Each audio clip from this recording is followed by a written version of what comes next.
হাত সহপাঠীর কাঁধে, অন্য হাতে বইয়ের ব্যাগ, চোখে মুখে ভয় আর অনিশ্চয়তা নিয়েই প্রতিদিন পাহাড়ি খরস্রোতা নদী পাড়ি দেয় বান্দরবানের নাইক্ষ্যংছড়ির তুলাতলীর শত শত শিক্ষার্থী। সামান্য অসাবধানতা কিংবা হঠাৎ স্রোত বেড়ে গেলেই ঘটতে পারে বড় দুর্ঘটনা। তবু শিক্ষা অর্জনের আশায় নৌকাই তাদের একমাত্র ভরসা।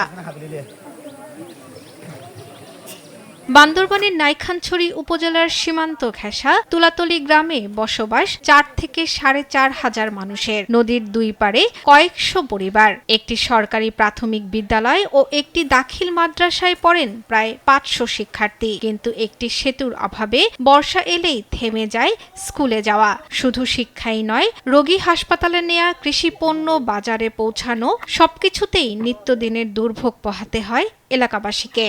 একটি নৌকা আছে, এটাও আমাদেরকে মানবিক খাতিরে আমাদের ছেলে মেয়েদেরকে স্কুলে যাওয়ার জন্য এবং মাদ্রাসা যাওয়ার জন্য মানবিক খাতিরে উনি পার করে দেন। এখান থেকে অনেক কষ্ট হয় আমাদের, এখানে নৌকা না থাকলে আমাদের যাওয়া সম্ভব না, সাঁতার কেটে যেতে হয়। বৃষ্টির সময় নদী পার হওয়ার সময় অনেক কষ্ট হয়। সকালে এরা আসলে পার করে দিই, ছাত্রছাত্রী আবার ছুটি দিলে আবার পার করে দিই।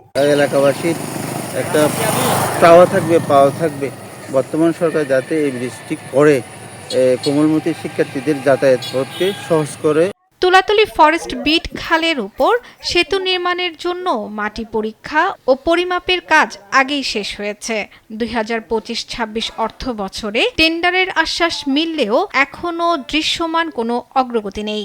বিকল্প সড়ক, যেহেতু মূল সড়কটি অত্যন্ত ঝুঁকিপূর্ণ, যার কারণে এই ব্রিজটা হলে এই দুসুর ইউনিয়ন বিকল্প সড়ক হিসাবে এই ব্রিজটি ব্যবহার হতে হবে। প্রকৌশলীকে নির্দেশনা দেওয়া হয়েছে এই বিষয়ে প্রয়োজনীয় পদক্ষেপ নিতে এবং এটির প্রাক্কলন প্রস্তুতপূর্বক চলতি অর্থ বছরে বরাদ্দ পাওয়ার সাপেক্ষে এই কালভার্টটি নির্মাণ করা সম্ভব হবে বলে আমরা আশা করছি। শিশুদের নিরাপদে স্কুলে যাওয়া আর 4,000 মানুষের স্বাভাবিক জীবনযাত্রা নিশ্চিত করতে দ্রুত একটি স্থায়ী সেতু নির্মাণের দাবি স্থানীয়দের। শর্মিলা কেয়া, নিউজ ডেস্ক, দেশ টিভি।